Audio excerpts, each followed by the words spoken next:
Sejam bem-vindos e bem-vindas. Então, como eu estava falando, nós estamos dando sequência aqui ao nossa disciplina de Sociologia Latino-Americana. Estamos no módulo 3, Teoria da Dependência. Semana passada começamos a apresentar o tema e hoje vamos dar sequência. E vocês têm dois textos para ler, leram já o do Gunter Frank, me mandaram a sinopse e tem agora do Rio Mauro Marini para mandar a sinopse, tá certo? Então, eu vou seguir da onde eu parei na semana passada. E eu parei justamente na hora que eu ia começar a falar um pouquinho das contribuições do André Gunder Frank para a teoria da dependência, enfim, para o pensamento social latino-americano. Tá ok? Eu vou tentar ampliar aqui para facilitar para vocês. Só me avisem no microfone se estão visualizando direitinho, que eu vou dar sequência aqui.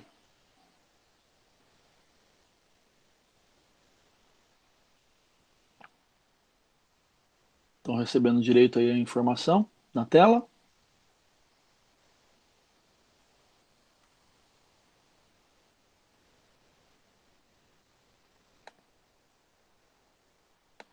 Pessoal, vocês estão me ouvindo? Estamos te ouvindo, professor. Tá, só confirma aí se vocês estão recebendo na tela. Eu vou colocar agora espelhando. Opa, Sim, então ótimo. Então eu vou dar sequência aqui, tá bom? Então, André Gunder Frank é um dos autores que nós estamos tratando aqui na disciplina, nessa unidade. É um autor alemão com uma presença forte na América Latina, uma teoria que teve grande impacto aqui na esquerda latino-americana, principalmente, que tem a ver com a tese da não existência do feudalismo na América Latina.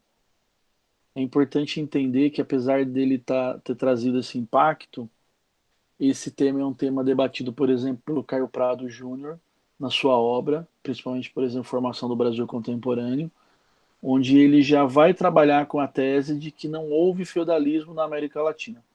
Esse tema, de repente, vocês nem chegaram a debater porque ele está tão ultrapassado, mas é que você já teve explicações sobre a nossa período colonial que considerava que o Brasil era um país, por exemplo, o Brasil e alguns países latino-americanos eram países feudais, né? Essa tese caiu por terra, mas ela já foi muito recorrente aqui no nosso contexto, e hoje fica cada vez mais evidente que o nosso contexto sempre foi um contexto de capitalismo, no sentido de que a própria exploração das colônias serviu para o desenvolvimento do sistema capitalista global e, portanto, principalmente a partir da teoria decolonial, entre outras, é nítido que o Brasil colônia nunca foi feudal e sim já capitalista, mesmo tendo, enfim, escravismo aqui no Brasil, trabalho servil com indígenas da América Andina, já eram tipos de trabalho que estavam inseridos nesse contexto global do capitalismo. Então, o Dragunder Frank vai trabalhar com essa perspectiva também, aqui na teoria da dependência. Não é? Então, alguns elementos sobre a questão das teorias. Né? Como eu falei para vocês, a teoria da dependência, na verdade, ela é muito plural, porque são muitos autores e eles, enfim, têm o tema fundamental é o conceito de dependência, mas eles, de certa forma, divergem em alguns momentos sobre algumas explicações do tema da dependência. Então, enfim, né? Há uma crítica também a perspectivas de explicações para além da América Latina, né? Por exemplo, a visão etapista, que muitas vezes esteve presente aqui no contexto brasileiro. Vou dar um exemplo, né? O antigo Partido Comunista, o PCzão, que surgiu lá em 1922, em muitos momentos da história do Brasil, principalmente ali nesse período que nós estamos estudando, defendia que o Brasil, enfim, para se pensar uma revolução socialista, primeiro precisaria consolidar o capitalismo. Então, essa é uma visão etapista, né? No sentido de ter o norte global como espelho do sul global. Né? Então, a teoria da dependência também vai bater de frente com essas perspectivas etapistas de análise da realidade latino-americana, porque eles vão dizer que elas expressam um certo desconhecimento da própria realidade latino-americana. E é por isso que eu trouxe na aula passada esse tema de que a diferença da história, por exemplo, da Europa e da América do Sul, elas são diferentes, né? Então, o Gunder Frank vai trazer, por exemplo, a diferença entre Brasil e Inglaterra, né? E é por isso que, a partir dessa análise, que a gente vai constatar que os países desenvolvidos nunca foram subdesenvolvidos. Ou seja, esses países, porque qual que é o argumento? Nós somos países subdesenvolvidos e tendemos a desenvolver. Então, o Gunder Frank, por exemplo, foi comparar a história do Brasil e da Inglaterra, para mostrar que não é bem assim, né? Para mostrar que, por exemplo, a Inglaterra nunca foi subdesenvolvida. Ela já foi não desenvolvida. Então tem uma diferença entre ser não desenvolvido e subdesenvolvido. E essa diferença está basicamente na história da Europa, né, dos países europeus, e na história dos países sul-americanos, por exemplo, né? Os países europeus nunca foram subdesenvolvidos, assim como são os países latino-americanos. E como eu já havia falado para vocês, né, quem ajuda a explicar isso é o FHC e o Enzo Faleto, quando vão estudar a industrialização na região metropolitana de Buenos Aires e na região metropolitana de São Paulo, né? E mostrando que mesmo com a industrialização bem avançada nesses países, né, nessas regiões, né, de países importantes como Brasil e Argentina, elas não produziram desenvolvimento nos moldes que foram encontrados, por exemplo, na Inglaterra da primeira Revolução Industrial, né? De toda forma, o Gunder Frank é um crítico do Enzo Faleto do FHC, e daqui a pouco eu vou explicar um pouco como isso funciona, porque essa crítica é muito parecida com a crítica do próprio Rui Mauro Marini, né?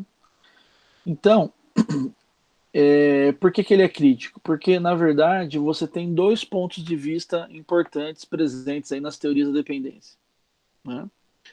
Um primeiro ponto de vista de autores que estudam a dependência e vão dizer, olha, é possível, né, fazer, né, com que a economia de países latino-americanos, né, como Brasil, Argentina, Chile, cresça mesmo com a dependência, né? É a tese da possibilidade de desenvolvimento combinado.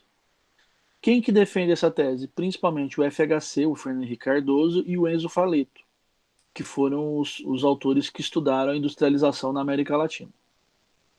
E qual que é o outro ponto de vista? É o ponto de vista de que só é possível desenvolvimento na América Latina com o rompimento das relações de dependência, né? E alguns autores, como o Rui Mauro Marini, vai falar inclusive em ruptura com o capitalismo, né? Então, esse segundo ponto de vista, Gunder Frank o defende, o próprio Rui Mauro Marini, entre outros, né? Talvez esse seja o ponto de vista mais difuso nos autores da teoria da dependência, esse segundo ponto, né? Então são esses dois pontos fundamentais aí para pensar esse pluralismo, né? Um segmento que vai dizer, da teoria da dependência, vai dizer, olha, é possível desenvolvimento, né? E mesmo com dependência. E um outro setor que vai dizer, não, olha, só vamos conseguir desenvolver, romper essa lógica do subdesenvolvimento contínuo se houver rompimento, né? E por que, enfim, né, os autores desse segundo ponto defendem a tese do rompimento, né? Eles fazem isso trazendo a análise daquilo que nós chamamos de processo de desenvolvimento e subdesenvolvimento, né? Qual que é a tese por exemplo, o Gunder Frank traz no texto dele, que vocês leram? A tese dele é: as metrópoles tendem a desenvolver-se e os satélites a subdesenvolver-se. Ou seja, os países do norte global tendem a continuar se desenvolvendo em detrimento do subdesenvolvimento do sul global, da América Latina, por exemplo, que vai tender a continuar sendo subdesenvolvido. Como eu disse para vocês na aula passada, não é possível, dentro da estrutura do capitalismo, que o mundo global todo seja desenvolvido. Porque a lógica do capitalismo, enfim, para você ter um grupo, uma classe social, um grupo, um país, enfim, um segmento da economia que se dê bem, né, que se enriqueça, é preciso que o outro segmento, enfim, seja explorado. Né? A origem do valor, da riqueza, no capitalismo, passa pelo trabalho, né? Pela exploração do trabalho.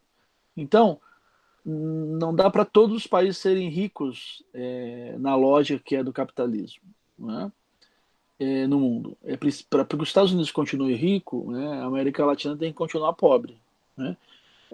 Para a Europa Ocidental continuar se desenvolvendo, a África tem que tender a se subdesenvolver, porque há uma relação de exploração, como eu trouxe para vocês o exemplo do equilíbrio da balança comercial. Né? Quem se dá bem no mercado internacional de café é a Alemanha, mas por que ela se dá bem?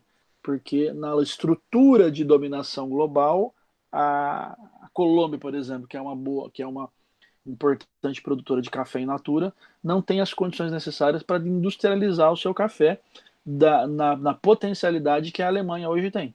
Né? Então é uma desigualdade que se estabelece, enfim, entre essas regiões do mundo. E é isso que garante o desenvolvimento de quem está desenvolvido. Né?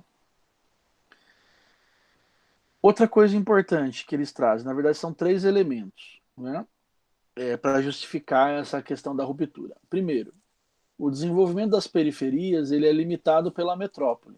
Então, eles trazem o próprio exemplo dos estudos do FHC e do Enzo Faleto sobre Buenos Aires e São Paulo, a região metropolitana, né? Então, São Paulo, ABC, Buenos Aires, a região ali da Grande Buenos Aires, né, onde tinha, naquele período, porque agora isso mudou, né? A industrialização na América Latina, aqui no Brasil, por exemplo, está mais difusa, né? Mas esse período dos anos 60 e 70, ela era mais concentrada em regiões ditas industrializadas. Né? E por que é limitado? Porque é como se fosse uma corrida onde nós estivéssemos amarrados a uma madeira, né? Enfim, um cabo de vassoura. Então, enfim, a gente ficaria sempre atrás, né, do grupo desenvolvido que está à frente. Então, ele vai sempre vencer a corrida, porque eu vou correr na velocidade que ele correr. Se ele diminuir a velocidade, eu vou diminuir a minha velocidade, porque eu estou amarrado, eu tô, enfim, limitado a ele. Então, se há um desenvolvimento importante no mundo, né, nossas economias tendem a melhorar, que foi o caso que nós vimos no início dos anos 2000 aqui no Brasil e em grande parte da América Latina. Né, o Brasil aí, dos anos 2000, enfim, de 2000 e pensar aqui um pouco antes da crise, né? Dos anos 2000 até 2008, 2009, era um país, né, e daí a gente tinha, inclusive, nos noticiários, a utilização recorrente do termo país emergente, né, país em emergência, país emergente. Né? O Brasil era um país emergente, então você teve um crescimento aqui, porque houve um crescimento global. Quando veio a crise, né, nós despencamos e a crise também afetou a gente aqui. Então, esses autores eles ajudam a gente a entender por que isso aconteceu agora, recentemente. Né? Segundo argumento, né, daquele segundo ponto, né, que o desenvolvimento só é possível com rompimento. Os autores, né, foram estudar a história da América Latina e eles perceberam, na verdade, de outros países, né, e eles perceberam que houve maior desenvolvimento nesses países em momentos de enfraquecimento das relações de dominação. Então, eles dão exemplos importantes, por exemplo, o caso do Japão, pós Segunda Guerra Mundial. O Japão perdeu a Segunda Guerra, foi devastado, foi proibido de um monte de coisa, mas, enfim, ficou isolado, né, pós Segunda Guerra Mundial e acabou tendo um desenvolvimento muito grande em pouco tempo. Mas nós também na América Latina tivemos um desenvolvimento pós-guerra importante. Os anos 50 no Brasil foram anos de desenvolvimento econômico acelerado. E por quê? O argumento dos autores é: olha, a Europa estava devastada e os Estados Unidos voltou toda a sua força para o investimento na reconstrução da Europa. Nessa perspectiva, nós tivemos um afrouxamento, ou como eles dizem aqui, um enfraquecimento desses laços de dependência com o norte global. e foi o período onde, né, a América Latina cresceu de forma exponencial. O caso do Brasil nos anos 50, isso é evidente, né? Então eles estão dizendo, isso aconteceu por quê? Porque nós diminuímos os laços de dependência, né? Então, esses são os argumentos. O terceiro argumento é, quanto mais relação a gente tem com as metrópoles, menos desenvolvidos tendemos a ser, porque quanto mais intensos foram os laços, mais intenso é a relação de exploração. E qual que é o argumento deles? É a análise do período colonial. Então eles pegam, por exemplo, o caso brasileiro aqui, né? Para mostrar que, enfim, a região mais atrasada no Brasil, do ponto de vista econômico, é o Nordeste brasileiro, né? E foi basicamente a região com maior relação, maior contato com a metrópole na colônia. E eles vão fazer essa avaliação em outros países da América Latina, mostrando que, né, as regiões desses países que tiveram mais contato com a metrópole na colônia são as menos desenvolvidas porque foram as mais exploradas, né? Do ponto de vista econômico, tá certo? Isso, de certa forma, teve uma mudança importante no Brasil contemporâneo, principalmente com a pulverização das indústrias, né? E outras, enfim, e o crescimento de outros setores da economia. Mas eles estão pensando aí os anos 70, né? Para trazer esse argumento. Então são esses três argumentos para dizer, olha, só é possível de fato desenvolver rompendo ou afrouxando os laços. E daí eu queria entrar um pouco agora, para a gente, enfim, continuar dialogando sobre a teoria da dependência,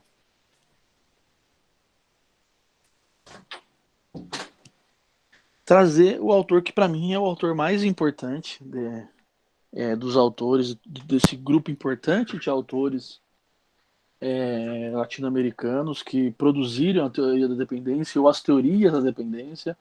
Como eu disse para vocês na semana passada, né? Às vezes as pessoas tentam descobrir quem que é o pai, né, ou a mãe da teoria da dependência, e eu tendo a dizer que não há enfim, um fundador da teoria da dependência, que foram muitos autores que trabalharam em torno dessa produção teórica, autores importantes, como o Teotônio dos Santos, entre outros. Mas o Rui Mauro Marini, para mim, é o autor mais importante de todos eles, né? Por quê? Pela profundidade teórica da obra, que pode ser comprovada, do meu ponto de vista, nesse texto que vocês leram para a aula de hoje, que é esse texto chamado Dialética da Dependência. No entanto, o Rui Mauro Marini, ele é um mero desconhecido no Brasil, né? O Rui Mauro Marini foi exilado no período da ditadura militar, foi para o Chile, né, foi morar naquele bairro específico de Santiago do Chile, onde moravam a maioria dos autores que produziram a teoria da dependência. E depois, quando teve o golpe do Allende, ele foi para o México e ele fez a carreira no México. Enfim, é um autor reverenciado na América Latina. No México você tem centros de estudos com o nome dele, que pesquisam a obra dele.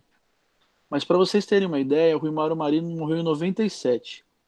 E a primeira publicação de peso da sua obra, que a gente teve algumas coisas antes, né, mas muito incipientes, mas o primeiro livro, enfim, né, que é um conjunto de textos do Rui Mauro Marini, que foi publicado no Brasil com tradução dos textos dele, que eram em espanhol, né, que ele produzia mais em espanhol, só saiu nos anos 2000, 3 anos depois que ele morreu, que foi editado, que foi publicado pela editora Vozes em parceria com a Claxo, que é onde tem esse texto, né, é o segundo capítulo desse livro, esse texto Dialética da Dependência, que é um texto de 73. Então vocês imaginam, um texto de 73, o autor morreu em 2007, só em 2000 que você vai ter o texto traduzido e publicado numa editora importante no Brasil, né? Então, é uma pena porque ele produziu um conjunto importantíssimo de textos, né? Inclusive um debate importante com o FHC e também o próprio José Serra sobre a questão do desenvolvimentismo, entre outras coisas mais, né? Textos que explicam, que trazem uma interpretação de como houve, dos motivos que chegamos a ter o golpe de 64, que é um texto importante para entender o momento contemporâneo, principalmente no Brasil, principalmente a partir de 2016. Então, enfim, são textos importantes da trajetória do Rui Mauro Marini que é pouco, enfim, né, é pouco trabalhado, né? Então, enfim, né, mas isso não impede a gente considerar ele como, enfim, como eu considero como o principal autor aí da teoria da dependência, apesar dele ser pouco conhecido no Brasil. Mas a geração de vocês tem o privilégio de ter já muito mais coisas publicadas sobre o Rui Mauro Marini. Inclusive tem uma biografia dele publicada pela aquela editora que vende livros baratos. Como que é o nome dela, gente? É uma editora importante, esqueci. Bem, de toda forma, é um livro que trata da biografia do Rui Mauro também, entre outras coisas já publicadas. Bem, vamos seguir aqui então, né? Então, como eu falei, são teorias da dependência no plural, né? E daí além de eu considerar o Rui Mauro o autor mais importante, eu considero ele a antítese das posições defendidas pelo FHC, né?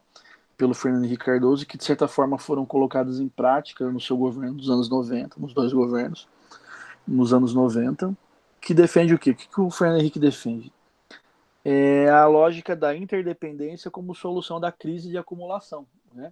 Ou seja, não tem como superarmos a dependência. Então vamos negociar a dependência. Então foi isso que o FHC, por exemplo, fez no governo dele, mas ele já defendia isso na teoria, nos escritos dele, principalmente da teoria da dependência, né? Na pesquisa dele, por exemplo, sobre industrialização, né?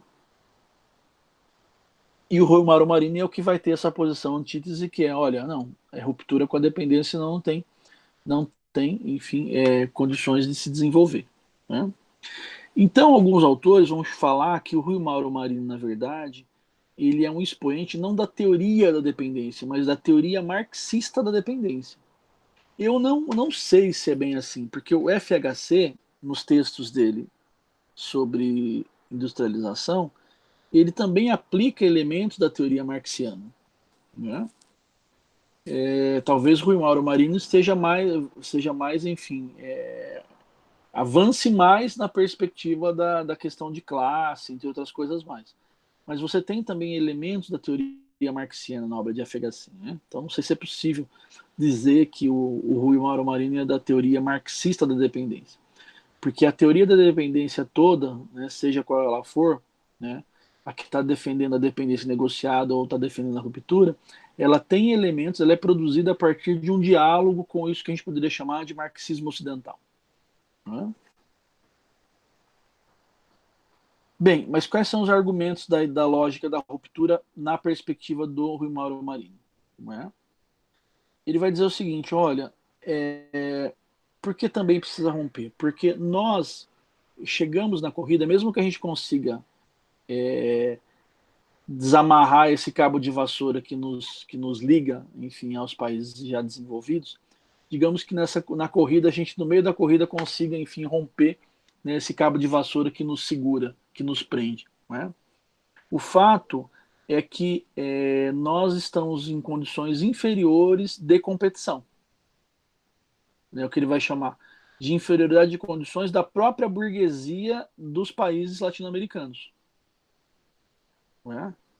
E eu volto de novo, que para mim é emblemático, ao exemplo do café, entende? Por que que ainda hoje, no início do século XXI, em 2020, a Colômbia não projeta a sua própria industrialização no setor do café? Ela faz isso. Mas por que que isso não cresce? Porque ela entra no mercado, né, numa competição injusta com outros países, como por exemplo a Alemanha. E ela não tem um mercado interno capaz de absorver essa industrialização, esse desenvolvimento da industrialização do café na dimensão que nós temos hoje, por exemplo, na Alemanha. Então, mesmo nós temos aqui força de trabalho mais barata do que a força de trabalho nos países do norte global, as forças produtivas nos países periféricos são menos desenvolvidos ou estão em um menor grau de desenvolvimento. Mesmo porque, como a gente já viu lá naquele texto do Florestan Fernandes, no começo do curso, nós temos no Brasil contemporâneo, já estava muito presente isso no momento em que a teoria da dependência estava desenvolvendo suas pesquisas, o enraizamento enfim, de setores da economia mundial dentro dos próprios países periféricos, como aqui na América Latina. Então, o enraizamento de setores internacionais que tomam conta de segmentos da economia e acabam tendo também um peso na própria política, né, do Estado. Né? Então, é o caso do Brasil, por exemplo. Né?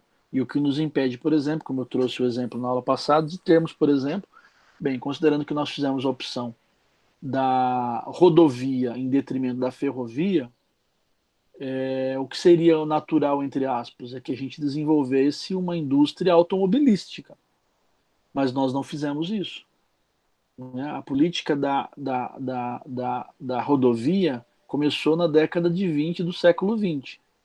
No final da década de 20 do século 20. Nós já estamos entrando no início da década de 20 do século 21. Ou seja, quase 100 anos depois. E nós não tivemos. Por quê? Porque nós tivemos esse setor ocupado por empresas internacionais. A compensação, né, como eu falei, essa superexploração do trabalho, né, essa priorização do mercado externo, né, que vai fazer com que essa burguesia que está inferiorizada acabe investindo no quê? Né, na, na exportação de bens primários, de produtos primários, de commodities. Né? E daí um grande exemplo que eu trago aqui, isso não está no texto, mas eu trago como exemplo para nós, que são dois setores importantes da economia brasileira, que é a monocultura aqui do Centro-Oeste e as usinas de cana no interior de São Paulo, que, enfim, estão modernizadas, entre aspas, do ponto de vista da automação, e que produzem superexploração do trabalho humano ainda, né, para garantir uma rentabilidade máxima em detrimento do que, enfim, consegue receber com a exportação desses produtos primários. Né? Eu acompanhei durante alguns anos, bem de perto, o caso, por exemplo, das usinas de cana no interior de São Paulo. Né? E você tem pesquisas na UFSCar, por exemplo, lá em São Carlos, que vão mostrar que o índice de trabalhadores que morrem por estafa ele é alto nesse setor, ainda hoje, né, no contexto, enfim, do século XXI, ou seja, pessoas que morrem por estafa, né? E as usinas sabem disso, tem os seus superadvogados que garantem, enfim, que não haja nenhum processo que possa prejudicar essas usinas de cana. Bem, então a tese, né, do Rui Mauro Marinho é isso. Né? O desenvolvimento da América Latina só é possível com o aprofundamento da dependência que, consequentemente, desregula, né, a nossa economia interna, o nosso mercado interno. Né? Que, né, enfim, quanto mais desenvolvido a gente é, né, nessa perspectiva do subdesenvolvimento, mais desarticulação do nosso mercado interno de consumo e de trabalho vai avançar. Né? Então, é por isso também, esse é um elemento importante, entendeu? Para a gente compreender por que a gente não sai do lugar. Porque muitas vezes a gente fica imaginando, como explicação rasa da situação, é que nós não somos capazes, enquanto país, enquanto nação, de sermos desenvolvidos. Mas é que você tem uma estrutura econômica internacional enraizada internamente, né, que vai gerar essa lógica, né, que o Romaro Marino está trazendo aqui. Ou seja, o país desenvolve, mas consequentemente ele desarticula toda a sua estrutura interna. E consequentemente ele não tem uma base para se fortalecer internamente e depois oferecer, né, para o mercado externo um produto desenvolvido. Né?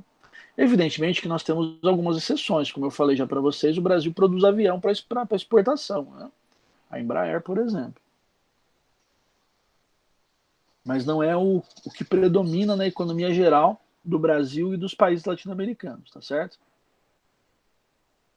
A América Latina, nessa perspectiva, ela contribuiu com a passagem da produção da mais-valia absoluta para a mais-valia relativa nos países desenvolvidos. Eu não sei se vocês lembram dessa diferença, provavelmente vocês viram isso em Sociologia 2 quando vocês foram estudar o Marx, né? Bem, o que é mais-valia? Mais-valia é esse valor extraído da exploração do trabalho. Qual a diferença entre a absoluta e a relativa? A absoluta ela é focada no trabalho humano, a relativa ela é focada no desenvolvimento tecnológico, que vai produzir um tipo de tecnologia que vai acelerar a exploração desse trabalho. Então, o que o Rui Mauro Marinho está dizendo? Está dizendo o seguinte: nós, na América Latina, a gente contribuiu com os países desenvolvidos no sentido deles avançarem, enfim, na extração da mais-valia relativa. Consequentemente, deles avançarem no próprio processo de desenvolvimento tecnológico, que, consequentemente, vai agregar valor aos seus produtos. Né? Nós colaboramos para eles fazerem isso, mas isso nós não demos conta de fazer internamente. Né? Isso aprofundou os processos de exploração do trabalhador assalariado, né, do trabalho assalariado nos nossos países, porque aqui se manteve o foco na exploração da mais-valia absoluta, como o exemplo que eu trago para vocês das usinas de cana no interior de São Paulo. Né? Então, o Rio Mauro Marinho, isso é uma dimensão contraditória da dependência, né? Porque a dependência dos modos que nós temos hoje, ela nos mantém subdesenvolvidos, e ao invés da gente colaborar no nosso crescimento, né, no nosso pequeno avanço, para, enfim, a melhoria interna do nosso mercado de trabalho de consumo, a gente, na verdade, não colabora com isso. A gente colabora, na verdade, com o desenvolvimento dos países já desenvolvidos.